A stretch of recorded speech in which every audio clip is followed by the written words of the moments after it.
Hey there everyone, welcome to another episode of High Desert Heathenry with your host, Kyle Walden. Today, I've got a few really cool things to show you.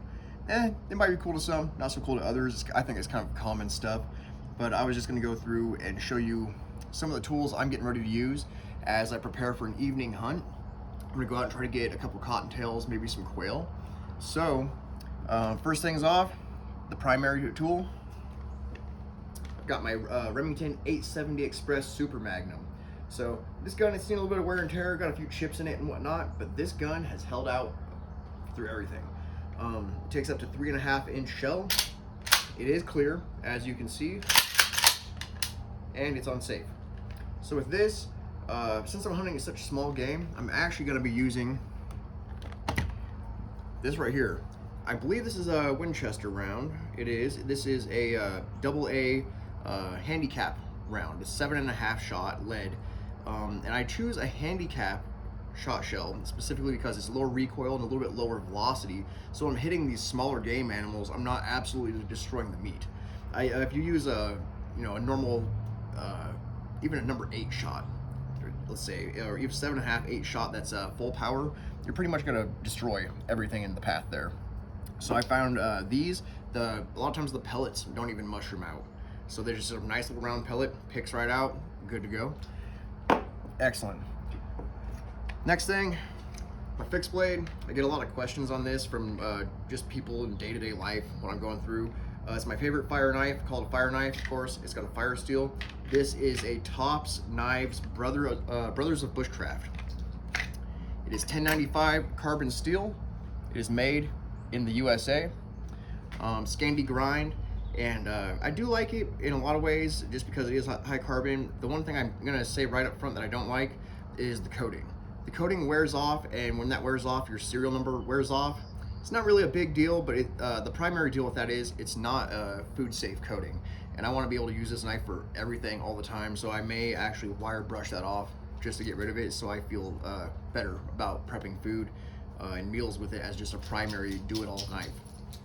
So, and it comes with a nice Kydex holster.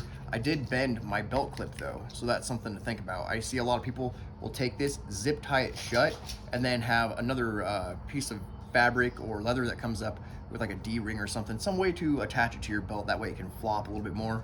Because also, if you carry this in a vertical position and it sits on your belt, sometimes it'll poke you in the side when you're moving, and you have to grab up real high to pull it out. It's not as comfortable. I do carry this in a horizontal carry. That way I can reach across, pull it here. And there's another reason for that, which is on my sides, I typically carry other tools, including my Glock 19 here. This one's a little bit customized, and I do have a very nice holster for it, made by Falco Holsters in Italy. This firearm, let's go ahead and make sure this is clear. Here, this is an amazing tool. If you want to know anything about this, I'll probably do another video on it here in the future. I did not want this to be a total gear video, to show you a brief overview of what I'm doing to get ready to go on an evening hunt. And this is actually one of my everyday carries besides a Gen 1 Smith & Wesson M&P shield that I like to use. So on top of that, got my good old Spyderco Manix 2 CPM S110V steel, made Golden, Colorado, USA Earth. This thing has never let me down. You can see it's kind of dirty because I use it all the time. It is my everyday knife.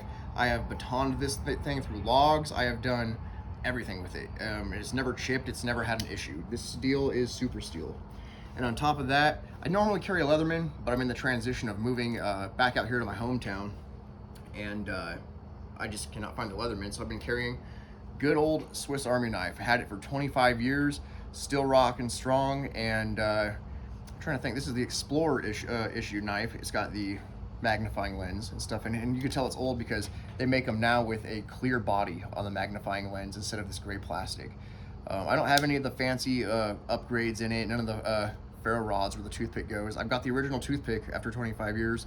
That is kind of a feat in itself if you know anyone who carries a Swiss Army knife. But yeah, I love this thing. My dad made me this lanyard, and he made it 30 years ago, and here it is on the knife still. So great gear. Going forward with this, as we go out in the field, I'd also like to show you the shoes that I had previously talked about in my first video, which was the Zero Shoes Excursion Fusion. I'm gonna go ahead and do a little bit of in-field testing and review on those so you can see what's going on. And right now I'm actually wearing, I'll show you here in a minute, I'll take some pictures and maybe post them up on Instagram and some other stuff. I'm wearing the Zero Shoes Prio All Day. They're black leather.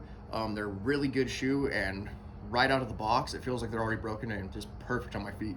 So I expect the boots to perform the same, but more or less we're gonna go out and we're gonna do a little bit of hunting, and I'll show you some of the environments around my pocket of northern Nevada, and you can see what a day-to-day experience is in my life as far as being outdoors. Let's check it out. Before I get too carried away making any more preparations, I'll just show you the shoes real quick. This is what they look like on the foot. They actually look really cool, and I'm telling you, they are comfortable. The Prio All Day by Zero Shoes. Go ahead and check it out at zeroshoes.com. These things rock. And of course, the one thing you never want to forget when you're preparing for any good adventure is your mead. Skull.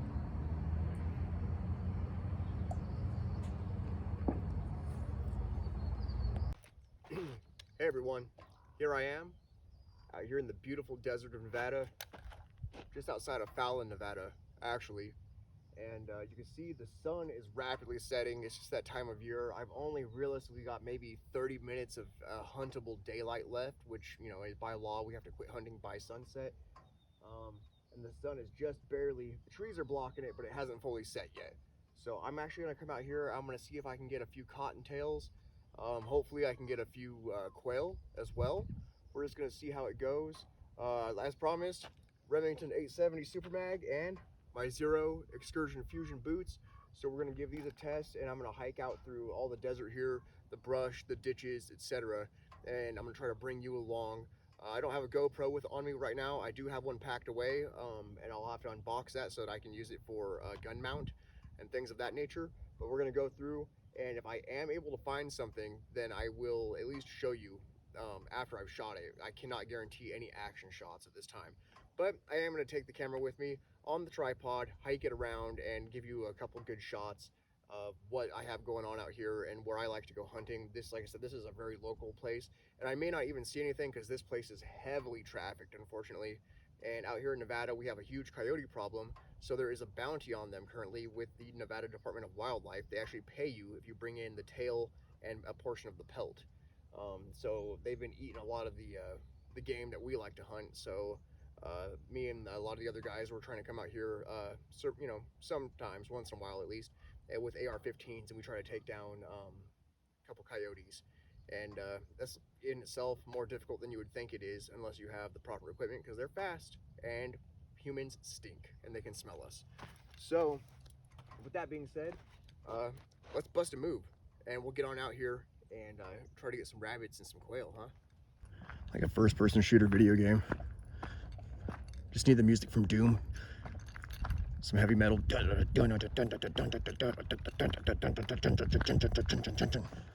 Down in these ditches, along these roads here, and in this brush, here's where you'll find a lot of rabbits and such. Like I said, I am rapidly running out of daylight. I may not even have enough time to shoot anything now that I'm out here, but at least I'm getting a chance to test these boots out, and they're doing well.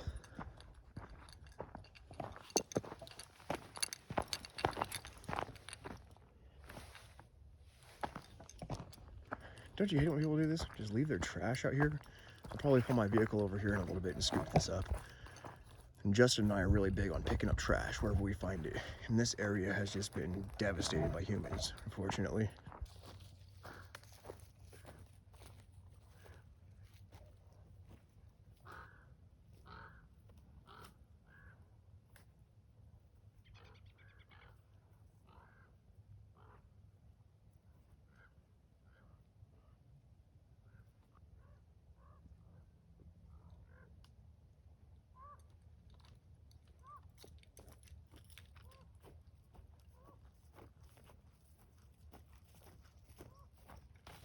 I don't even think I caught it on camera, but there is a little rabbit up there.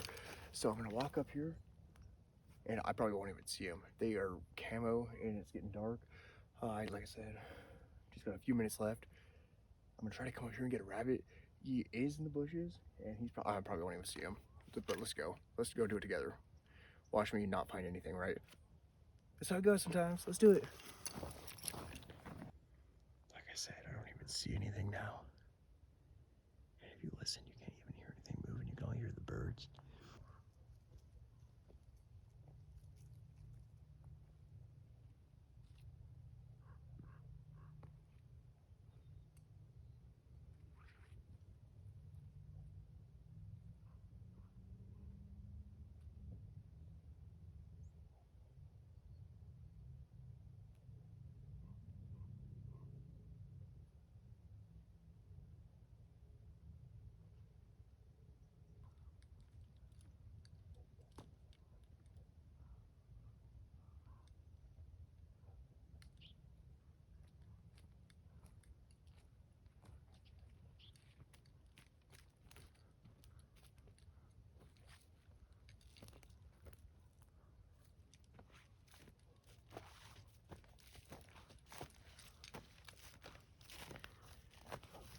See, that's the issue right now.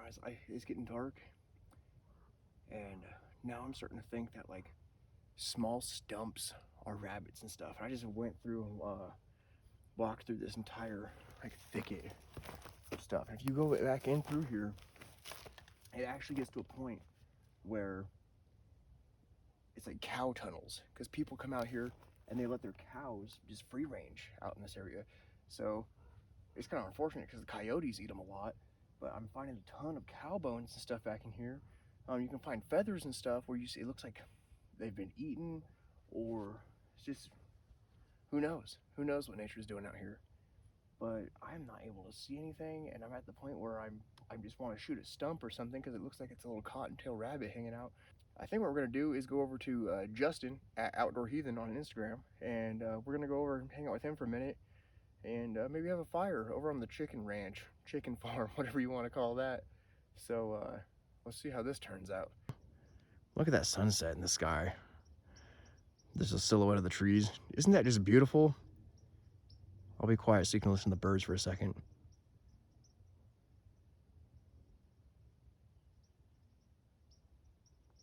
I know you can barely see me as the sun sets, but it's been fun. It might not seem like it on the video, but we did a little bit of hiking. It was actually pretty good. I'm sweating from it. Just walking around, carrying the stuff in the tripod. The sunset is absolutely beautiful. You just, you know, you see it and it makes me think of like a postcard or something. When I just see the silhouette, the trees on that nice orange horizon, it's just beautiful. Out here though, you hear someone shooting. Still, they're out there shooting. They might be shooting coyotes, for all I know, but it doesn't sound like shotguns. So the fact that I'm over here where I'm at and they're out there shooting is telling me to hop in that van and get the heck out of here so I don't get caught by a stray round, because unfortunately that's the nature of flying projectiles. That kind of thing happens, and their fault, my fault, nobody's fault. Don't want to be in the wrong place at the wrong time. Let's get the heck out of here.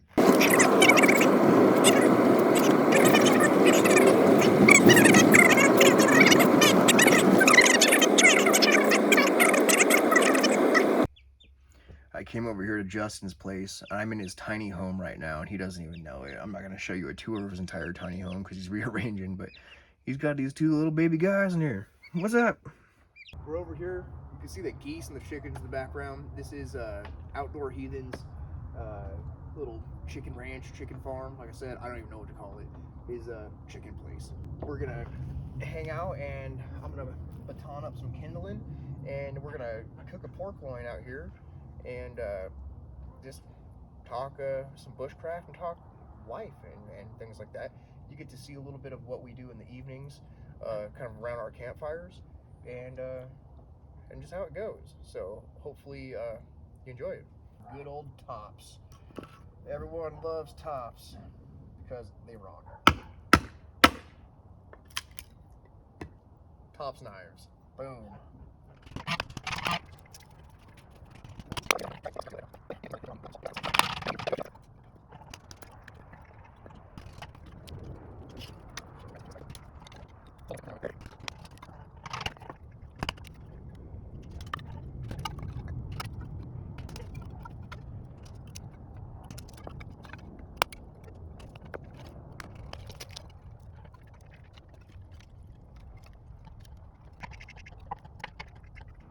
Earlier I made a dad joke about being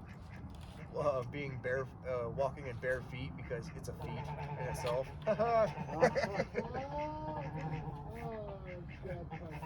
Dad joke evening right here. The pinnacle of dad jokes at this place. I haven't started the fire yet. Justin's actually over here cutting these massive pork chops. Look at these things. I mean, as you can see, I guess, here's my finger. This is like half the length of my friggin' finger. These pork chops are huge. This is the Expat Knives by Essie. It's the Libertariat. This thing's a beast.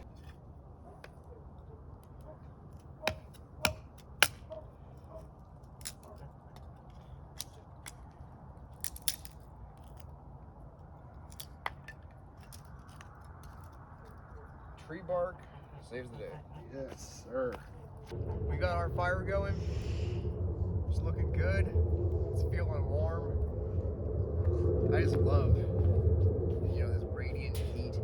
I love the cold air, and that's a big thing about me is I'll be outside in minimal clothing as long as I can be next to this. That way I'm not building up too much sweat.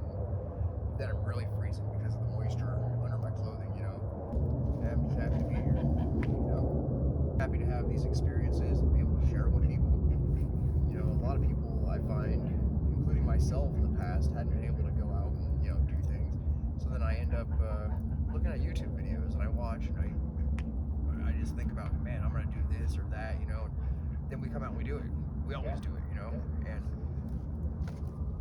some of the channels that I love to watch are Corporal's Corner, anything from Dave Canterbury and the whole Pathfinder School. That entire network of people is outstanding, AF.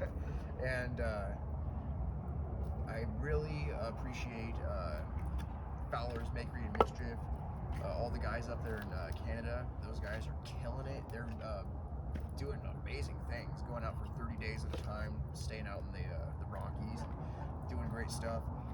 And then one of my other favorites, just the humbleness and kindness of the individual, is Tom at Simber Bushcraft. One of my favorite people that I've ever been able to even leave a comment to and have them reply to me. It was just a blessing in itself to just be acknowledged in that way, because he's someone I would just love to meet if I ever could.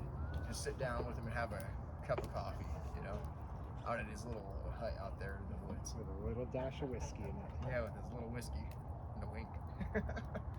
Yeah, those guys all rock, and they've all been a real huge influence in my life. And I'm finally at a point where I decided, I adventure so much, and I do so much of this stuff. And I've been all over Oregon and Washington, all over California, parts of Arizona and Nevada out here, doing this wild lifestyle, but living this way. And I haven't really shared it with anyone. And I feel that I've kind of been depriving people of an experience in a way, just to be able to see how I live, and maybe it'll give them, an outlet if they're sitting at home and they're not able to do these things, or maybe, they can learn something, I guess. And just if it's something simple, something we say, something we do, and at the end of the day, it's all fun. We're just having a good time together, living the human experience the best we can. I guess that's what we're all doing, right? Here we are. One of my favorite beverages is a good old IPA. This one is, what is this, a fresh haze from Deschutes, up in Oregon. It's always better when you get it from the breweries up around Portland and stuff. Those places have some amazing breweries, but I'm not one for city life, and I rarely go up there, except to visit some family. But when I can find it, and it's pretty prevalent everywhere, but man, it is a good beer. So this one goes out to all of you. Skull.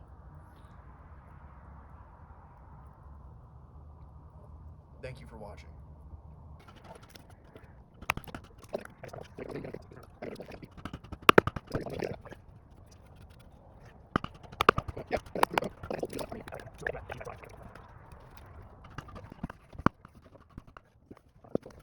I cannot speak highly enough about this knife. I just have to give a shout out for this tool. It's called the Pigtail Food Flipper. This thing's amazing. We got like a 2-pack of them, a large and small, for I think it was like 28 bucks on Amazon.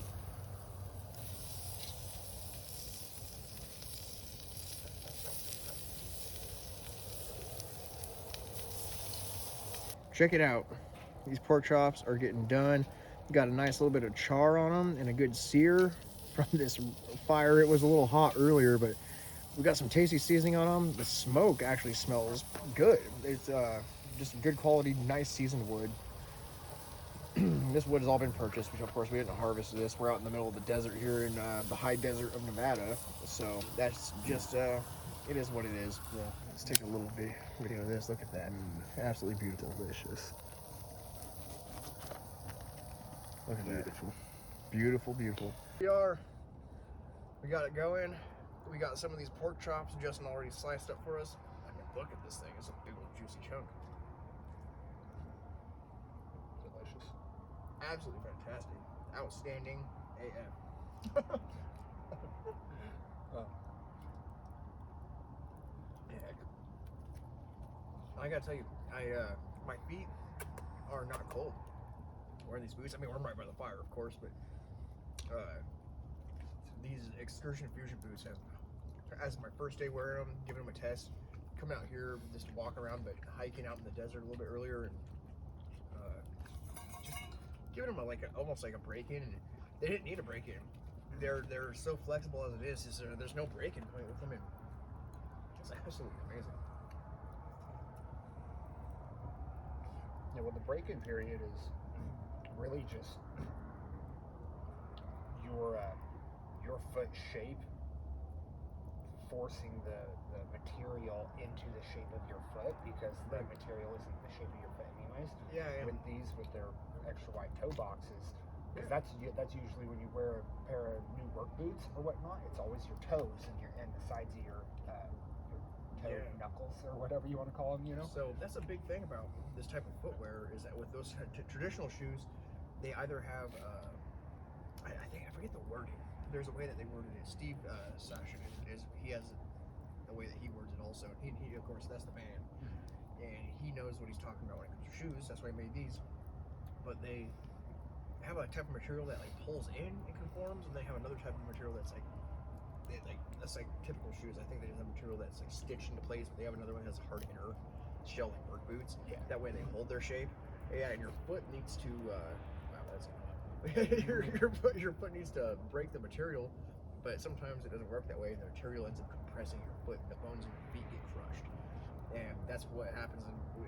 You'll see pictures of people's feet, and like I saw pictures like a businessman wearing those pointy shoes, and his feet were like narrow, and his toes are crushed in.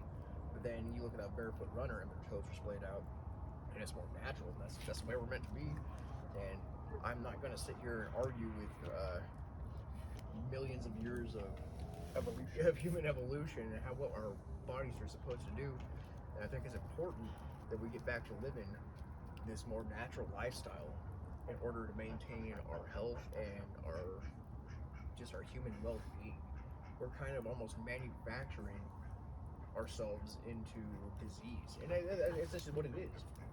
It makes me think of the cattle decapitation of an owl, manufactured extinction, and it's the truth. We're machines making machines to annihilate all living things. Basically, I don't know if that's the exact lyrics, don't quote me. You know, go look it up if you guys like death metal and stuff. I listen to that all the time, and if you'll get to see some of that on other videos. I do play folk music. I play death metal guitar. I do jujitsu. I do a lot of stuff. I do downhill longboard and skateboard racing. I try to keep that to a minimum these days, as my bones break easier as I'm getting older.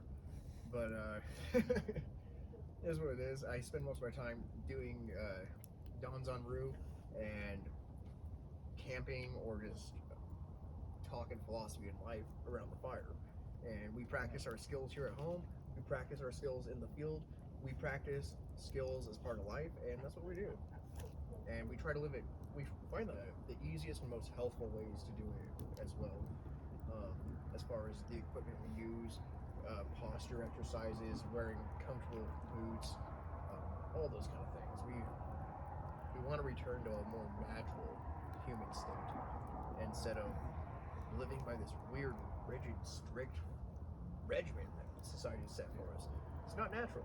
You're not supposed to be working in a factory 12 hours a day, lifting engine rotors, all day long or whatever you're doing, and it wears people down, gives us illnesses. So hopefully all of us, especially you guys, the viewers, can learn that. Be more natural, get out and live life, get out and feel the dirt, breathe the air, see the stars, experience the real human condition, and feel all of the elements, even in their most extreme circumstances. And as long as you're prepared, you're not going to fail. And you're not going to have a bad time if you have the right equipment and you're prepared to do it the right way. That's a big part of it. Like, the whole time I'm pointing at everyone at the pork chop. This crazy guy on YouTube keeps pointing his meat at me, Mom.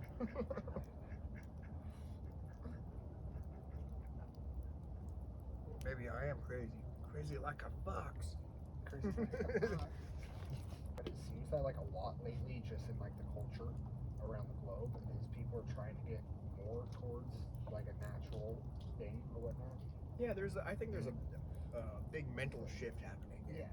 And it's like even just looking at things like the shoes, it's just like, so how long have shoes been around that have been harming our feet?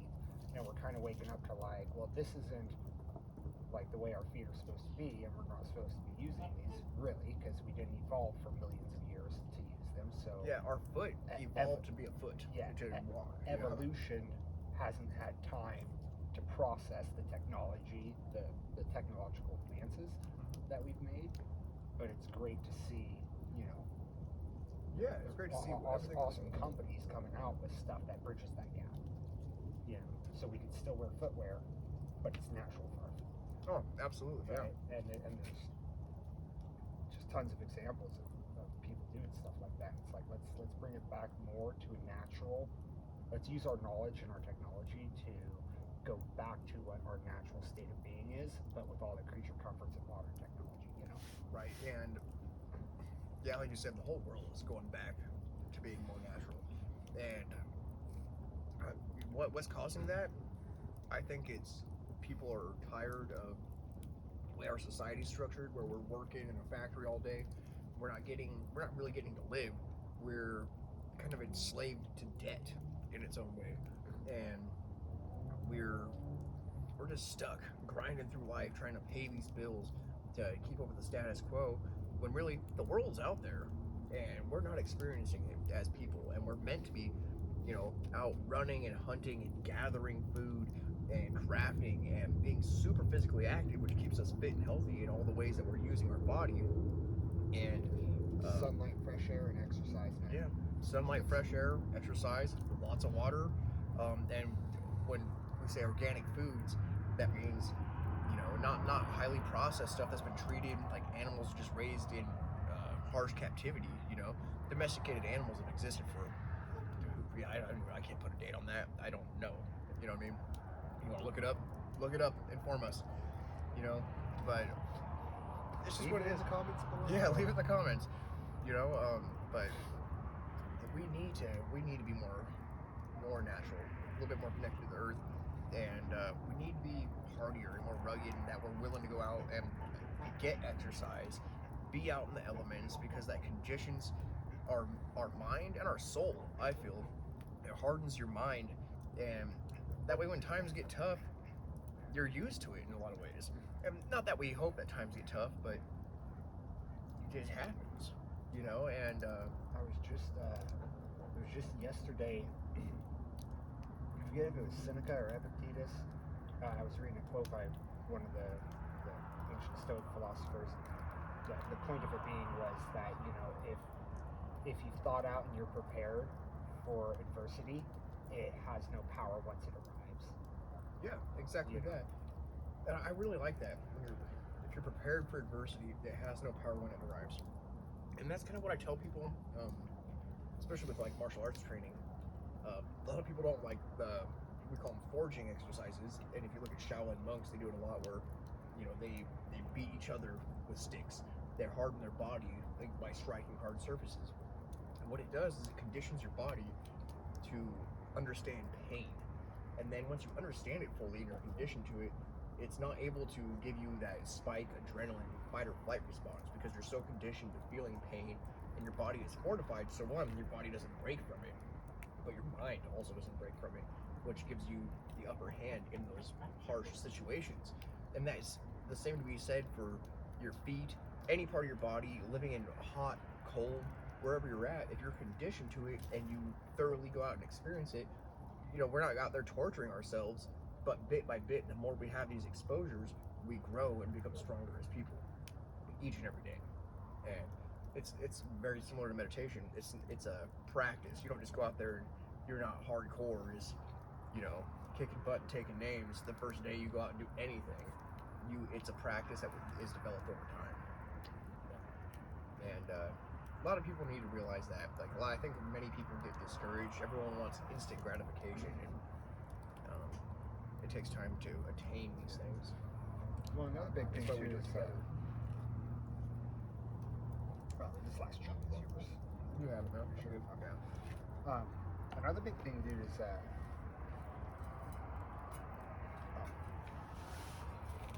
like instant gratification, but also I think a lot of people don't start doing things because they're ignorant on a subject and their ego gets in the way. That, I want to start doing this thing. And now you said you're ignorant on a subject. Just for the viewers, when we say ignorant, we're not saying that in a derogatory way. We're saying that as in you're just uneducated. Then that's what the word means. We just don't want people, because a lot of people would think we're bashing someone. No, we're not. No. Like the dictionary definition of the word ignorant, which means you are unknowledgeable in a subject or whatnot. But a lot of people are, ignorant in something, and their ego gets in the way because they don't want to look stupid. Because they've got too much ego, too much pride to look stupid to try something new, so they just don't ever try anything new. And it's like, look at all that pork juice. Yeah. So if you ever want to try anything, it's like, prepare to look stupid. Walk in there and be like, I don't know what I'm doing. I'm an idiot when it comes to this. Please teach me. Be open to learn. And it's like, people shouldn't bash you for being new either. People do that, and it discourages people all the time. I've had that happen in previous jobs where, a couple weeks on the job and somebody's like, well, you don't know how to do that yet? And it's just like, no, because I don't even know what this is and no one ever trained me. Yeah. Like, why are you being like that, Yeah. Instead of bashing people and tearing them down, lift them up, help them out. Yeah, I agree. Yes. We need to be more supportive in helping to educate people who are new in any subject, and quit with the elitist in whatever field. And that's kind of a weird way to say that. I don't really use that term a lot, elitist. Like the elitist mentality. Yeah, but it's like, I'm so much better than you and you suck. Yeah, well, if you're so much better than me, don't try to put me down or put anyone else down. Bring them up to your level so you guys can achieve more together. And if we do that as a society and help each other more and educate each other, we'd be a lot further along. And a lot of it, I think, is it's that mentality that's like we were just talking about. It's kind of just been ground into people. It's the ego and the arrogance too, and a lot of people, I noticed that when you can tell the difference in somebody, because someone who genuinely wants to help you will be nice and kind about it and teach you and ask you if you have any questions and things like that. Right. But then someone who wants to dominate you, like in a job position or whatnot, want to be your boss. They tell you what to do and they leave it there. Yeah, and they don't help you learn anything. And I think it stems because they don't want you to be a future threat to them. Yeah. And it's just like, well, if you're worried about somebody being better than you. I work with both of those personalities right now, and I can tell you who they are too. I'm not gonna, but you know who you are if you're watching the videos. I work with them both. Sorry. If you, if you're worried about somebody coming in and being better than you, it's like Jordan Peterson says, if you're the smartest man in the room, you're in the wrong room. Yeah, I agree with that. You just like, be somewhere you can learn. Yeah. But if you are the smartest man in the room, maybe you're not in the wrong room because you're in that position to help others. Unless they're in a position as a whole group where they think that you suck or something and they don't want you there, and that's the point. Let's go somewhere else. So what his lecture that was kind of that quote was taken from was he was talking about the people, the ego and being domineering over each other, and I'm the smartest man in the room. I want to be the smartest man in the room, so I'm the biggest and I'm the best, and there's no competition towards my power or status or anything like that. It's just like, well, if you're in the Go ahead, keep talking. I'm listening. Yeah, I love that. I love that quote because it's like, you cut yourself short too when you have that mentality of like, oh, I'm the best. It's just like, dude, there's always somebody better. Yeah, no matter what it is, and at that point, I think when there is that best person in the world or anything, it's only for a second because the other best person you're constantly battling to see who's the unknowingly, anything in the world. Yeah, so the moment you get into the category of the best, someone else of anything, instantly, anything, you're talking about the super small fraction of a percentage of the people who are even engaged in that activity, right? And the competence of those individuals is just outstandingly through the roof, and the competitiveness is there, and those guys are always going back and forth.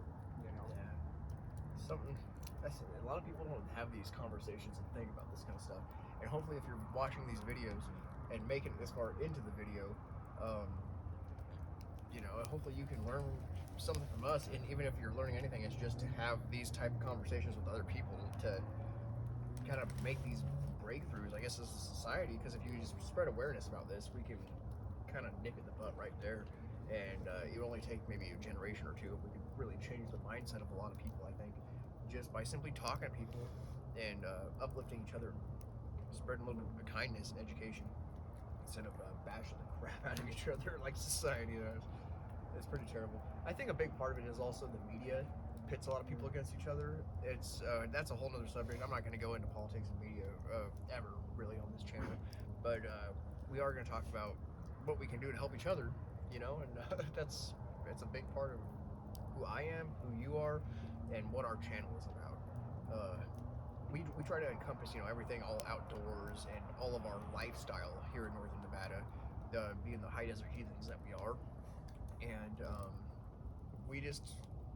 we want to share it with the world, and hopefully you can just see this. It's a good way to live. Is it the best way to live? Is it for everyone?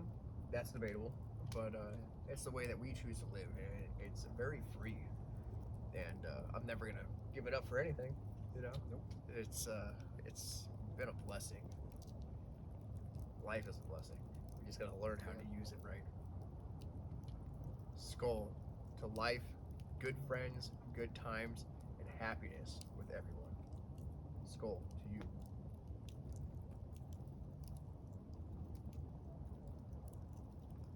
Yeah, life is a blessing. Life is a blessing. People don't see it that way.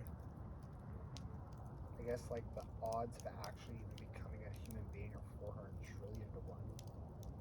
Yeah. The odds of being a human being. It's just like, and what are you doing with it? Yeah. 400 trillion to 1, and people throw it away. Yeah. It's probably realistically that's what we think it is. It's probably a much more wild ratio than that. Maybe like 400 trillion to 1. Well, think of how expansive this universe is. We can go on forever, on that ratio. That's wild. But yeah, we're here, so we're gonna make the best of every moment, every heartbeat, every breath. I love it. No one's guaranteed tomorrow, man. Oh, what are you sniffing at, Molly? Get out of there. I don't know. She probably she's dog. She's doing her dog thing. There probably ain't nothing there. Do you want to come lick up this plate? Yeah. Molly, there you go. Go around. Oh, that's a good girl, Molly. She's like, oh yeah, buddy. Yeah, I love dogs. Go ahead, girl. I usually don't let her lick up the plate. No, that's why she's hesitant. She's like, oh, this isn't normal, but she's like, Dad's trying to catch me on video for video evidence in the court of puppy law. Come on, the court of puppy law. Oh, jeez. Yeah. Oh, she's like, I know I shouldn't do it. Whatever, girl. Alright. Oh, heck. It's the choice.